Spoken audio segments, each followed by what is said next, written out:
tudo bem? Professor Sampaio falando.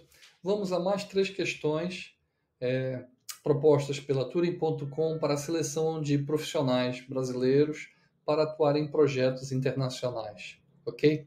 No vídeo anterior, eu fiz até a questão 3. Agora nós vamos fazer mais 3 questões, sendo que essas 3 questões, 2 são teóricas, a última, por sinal, achei bem complexa. Essa questão 4 aqui, ela exige realmente um estudo específico na área de gerenciamento de memória, algo que não é comum de ser cobrado, ok? Mas nós vamos ver, vamos estudar e tendo o conceito dá para resolver, perfeito? Na questão 4, pergunta o seguinte, qual é a diferença entre o conceito de stack e heap, memória heap, no gerenciamento de memória do Java? No meu curso, eu falo um pouco do gerenciamento de memória no segundo e-book, mas eu basicamente concentro na parte da memória heap, que é a memória que gerencia a criação e a remoção de objetos em memória.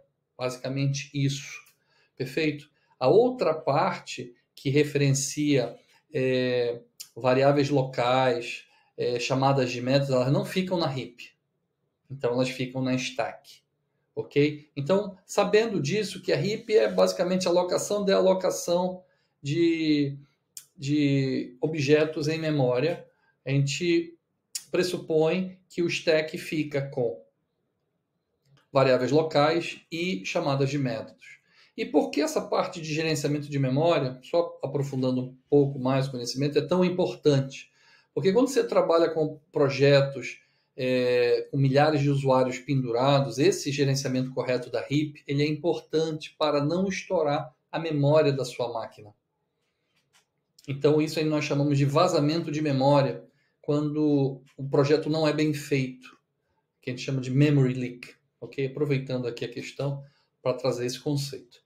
Mas voltando para cá, então eu posso dizer o seguinte, que o stack se preocupa com variáveis locais, chamadas de métodos, e a heap é mais ou menos a alocação e desalocação de objetos em memória. Então a gente vai procurar alguma resposta parecida com isso aqui, tá? Stack para objetos, não, objetos é a heap.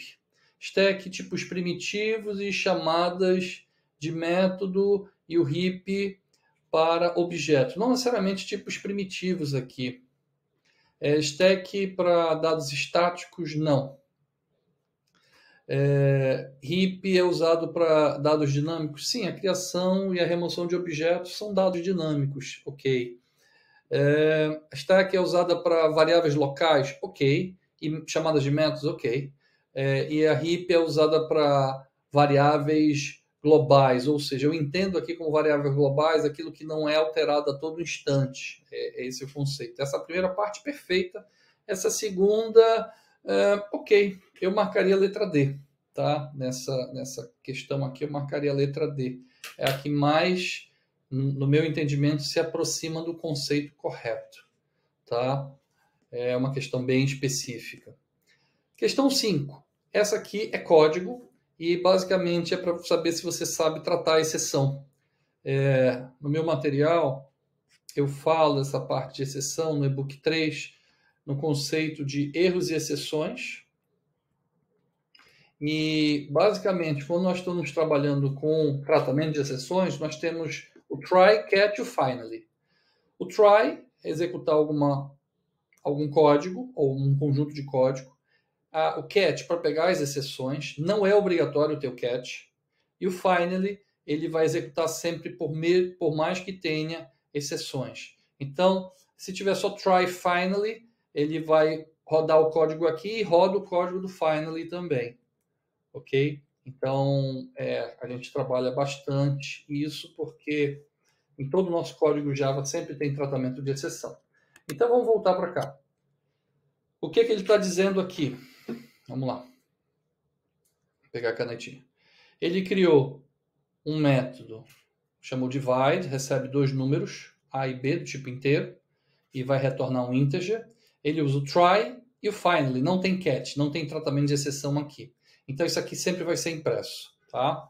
E aqui ele chama no método principal, ele cria o objeto do tipo ExceptionTest, que é o nome da classe. Ele chama mais um try-catch, e ele chama aqui o objeto ExceptionTest, o método divide, passando 10 por 0. Então aqui você vai pegar 10 dividido por 0, isso aqui vai dar uma exceção. Isso aqui vai gerar uma exceção. Vai gerar uma exceção. Uma exceção. Perfeito? Só que, ao gerar essa exceção, pegando a superclasse da exceção aqui chamada exception, ele vai imprimir divisão por 0. Só que, antes dele chamar essa exceção, ele termina de executar todo esse código aqui. Então, primeiro ele vai imprimir finally, depois ele vai imprimir division by 0. Então, aqui seria finally e division by 0, marcaria a letra D de dado. Ok? E esse conceito ele é bem visto aqui, bem detalhado no nosso material. Por exemplo, porque o exception é uma superclasse da arquitetura de exceções aqui, ó. Exception é a superclasse dos vários tipos de exceções que nós temos. Perfeito? Como é que a gente trata isso? E o conceito de finally, que eu já falei também anteriormente, ok? Esse aqui seria a letra D. Vamos à sexta questão. Essa aqui eu achei a mais difícil. Desse conjunto de 3 aqui, achei bem complicada essa aqui. Ela diz o seguinte: a gente tem que sobrescrever o método hashCode. O que é esse método hashCode? Como o próprio nome diz, ele gera um código hash na criação de um objeto. Isso aqui, a gente só sobrescreve esse método na classe que a gente cria, na classe qualquer que a gente cria, de algum, sei lá, classe conta corrente, por exemplo. A gente só sobrescreve o hashCode se a gente quiser usar a comparação dos objetos que nós estamos trabalhando. Ok? Para fazer isso de forma otimizada.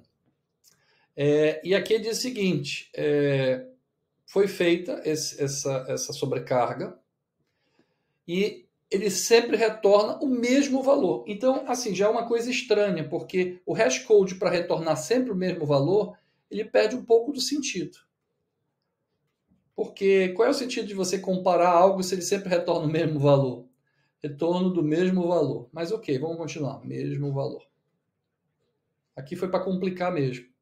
E ele coloca esse objeto, que tem esse hashcode, ou seja, com o mesmo índice, mesmo hash, como chave de um hash map. Um hash map é aquela estrutura de mapa.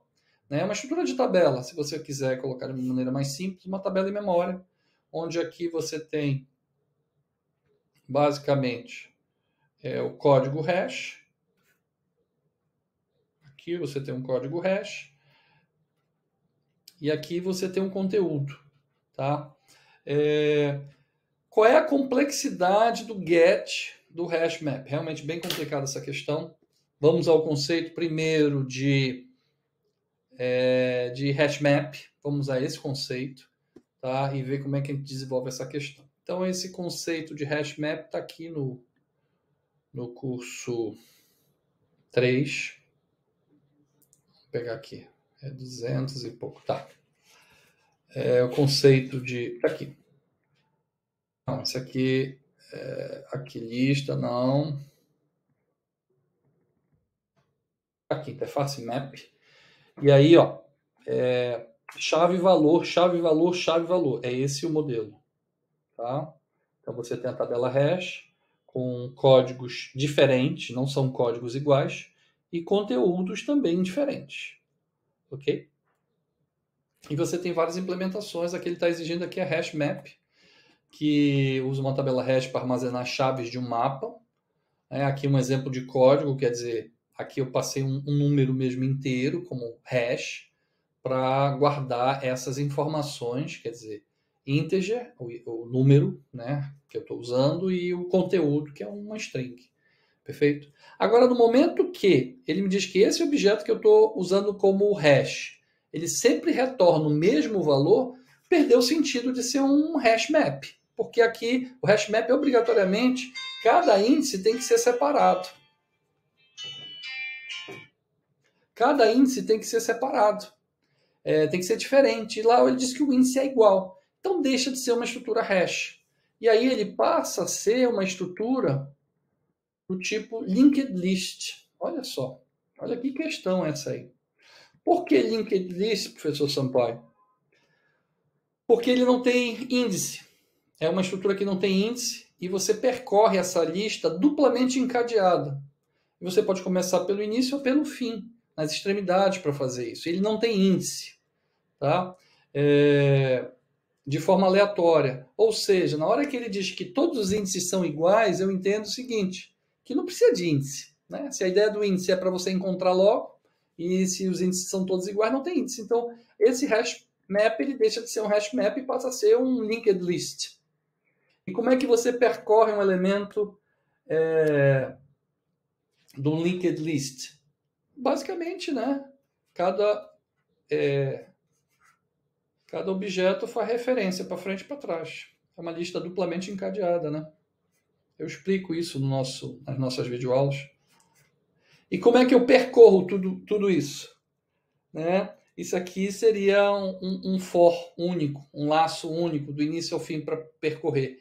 E se você for ver complexidade de algoritmo, isso aí é um assunto que tem que estudar, isso aqui seria uma complexidade O de N. Seria um for simples, ou seja, percorrer todos os elementos de uma lista. Essa questão realmente ela é bem complicada.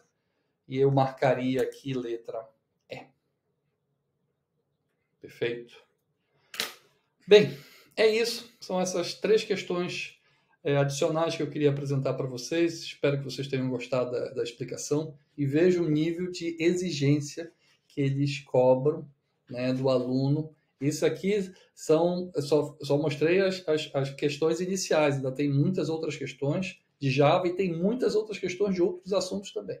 Então, é bem exigente, é um teste de seleção bem exigente e é a primeira etapa da seleção, a seleção técnica. Depois tem as outras etapas. Perfeito? Mas é isso, meus treinamentos ajudam você nessa capacitação, nesse aprendizado, ok? Espero que você tenha gostado. Um grande abraço, até o nosso próximo vídeo resolvendo mais questões. Perfeito? Deixa eu vir aqui.